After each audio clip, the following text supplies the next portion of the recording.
আসসালামু আলাইকুম ওরহমতুল্লাহি ওবরাকাতুহ। প্রতিদিনের আমল ইউটিউব চ্যানেলে সম্মানিত দিনী ভাই বোনেরা, আশা করি আল্লাহ তাআলার অশেষ রহমতে আপনারা ভালো আছেন, সুস্থ আছেন। আলহামদুলিল্লাহ, এমন একটি আমল যে আমলের মাধ্যমে আল্লাহ তাআলা আপনার যারা নিঃসন্তান আছেন তাদেরকে সন্তান দান করতে পারেন। প্রত্যেক বৃহস্পতিবার আসরের পরে একটি ছোট্ট কয়েক শব্দের 4-5 শব্দের একটি দোয়া মাত্র কষ্ট করে 3 বার করে পড়ে আল্লাহ তাআলার কাছে সন্তান চাইলে আল্লাহ তাআলা নিজেই বলেছেন, আমি এই আমলের ওসিলায় বান্দাদের দোয়া কবুল করি, সন্তান দান করি। তাই অনুরোধ করছি দিনী ভাই বোনেরা, অবশ্যই আমলের নিয়তে ভিডিওটি সম্পূর্ণ দেখবেন।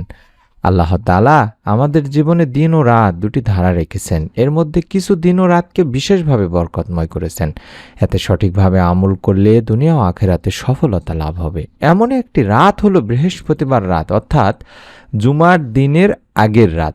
বৃহস্পতিবার সূর্যাস্ত থেকে শুক্রবার সুবহে সাদিক পর্যন্ত সময়টা তাই অনেক বরকতপূর্ণ।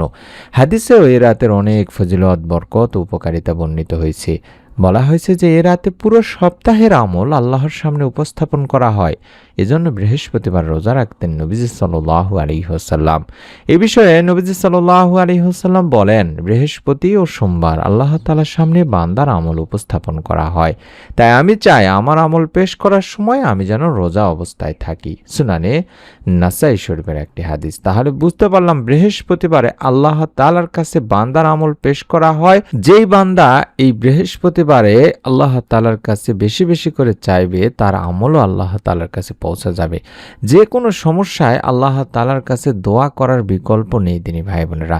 অসুস্থতায় চিকিৎসার পাশাপাশি মহান আল্লাহর দরবারে দোয়া করতে হয়, কারণ সুস্থতা দান করার মালিক একমাত্র আল্লাহ, শুধুমাত্র আল্লাহ। মহান আল্লাহর ইচ্ছা ছাড়া মানুষ কিছুই অর্জন করতে পারে না। আর সন্তান সন্ততি দানের মালিকও কেবল একমাত্র আল্লাহ তাআলাই। এমনকি আল্লাহ যাকে সন্তান দান করেন তার জন্য কোনো অসুস্থতা কিংবা কোনো সমস্যায় বাধা হয় দাঁড়ায় না। আর তিনি যদি না চান বা না চাইলে কোনোভাবে সন্তান লাভ করা যায় না দিনী ভাই বোনেরা। আল্লাহ তাআলা নিজেও বলেন, আল্লাহ যাকে ইচ্ছা কন্যা সন্তান দান করেন, যাকে ইচ্ছা পুত্র সন্তান দান করেন, অথবা ছেলে মেয়ে উভয় দান করেন, আবার যাকে ইচ্ছে বন্দা করেন। সূরা আশ-শুআরা 50 নম্বর আয়াতে বলা হয়েছে। অর্থাৎ সন্তান চাইতে হবে কেবলমাত্র একমাত্র আল্লাহ তাআলারই কাছে। আপনি একনিষ্ঠ মনে তারই কাছে নেক, সুস্থ ও সুন্দর সন্তান কামনা করে দোয়া করুন। তিনি আপনার ডাকে সাড়া দেবেন যখন আপনার জন্য কল্যাণকর হবে তখন। তেমনি আল্লাহ তাআলার অন্যতম একটি নবী ছিলেন যাকে আমরা সকলেই জানি, ইব্রাহিম আলাইহিসসালাম। অর্থাৎ সন্তান লাভে ইব্রাহিম আলাইহিসসালামের দোয়াটি মুসলিম উম্মাহের জন্য অনুকরণীয়। আল্লাহ তাআলার কাছে তিনি দোয়া করেছিলেন সৎ পুত্র সন্তানের জন্য। মহান আল্লাহ তার দোয়া কবুল করেন। এতে শিক্ষা রয়েছে সন্তান কামনা করতে কিভাবে দোয়া করতে হয়। অর্থাৎ এই ছোট্ট দোয়াটি 2-3 শব্দের বা 4 শব্দের দোয়া, রব্বি হাবলি মিনাস সলিহিন, রব্বি হাবলি মিনাস সলিহিন, রব্বি হাবলি মিনাস সলিহিন, এভাবে 3 বার পাঠ করব।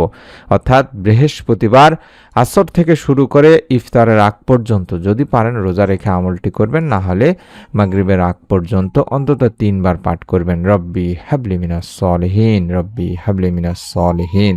এভাবে 3 বার পাঠ করার চেষ্টা করবেন। রব্বি হাবলি মিনাস সলিহিন, এভাবে অন্তত 3 বার পাঠ করবেন। অর্থাৎ হে আল্লাহ, হে আমার প্রভু, আমাকে এক সৎ সন্তান দান করুন, সৎ পুত্র দান করুন। সূরা সাফফাতে এই দোয়াটির কথা বলা আছে তিনি ভাই বোনেরা।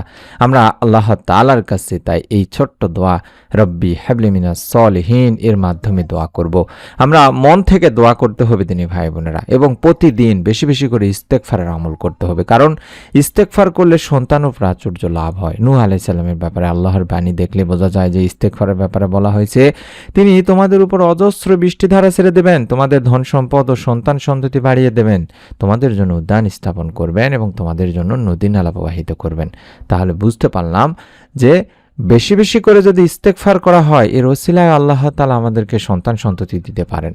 এছাড়া হুদ আলাইহিস সালামের ঘটনায় মহান আল্লাহর বাণীটি দেখুন।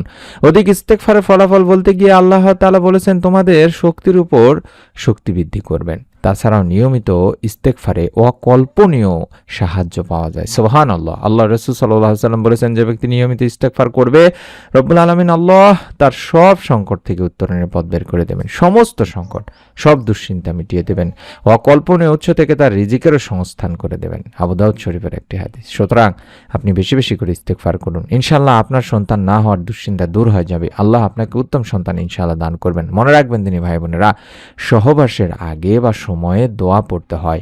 এটি সন্তান লাভের একটি সুন্দর আমল। আল্লাহ চাইলে সহবাসের সময় দোয়া করার কারণেও আপনার মনোবাসনা পূর্ণ হতে পারে।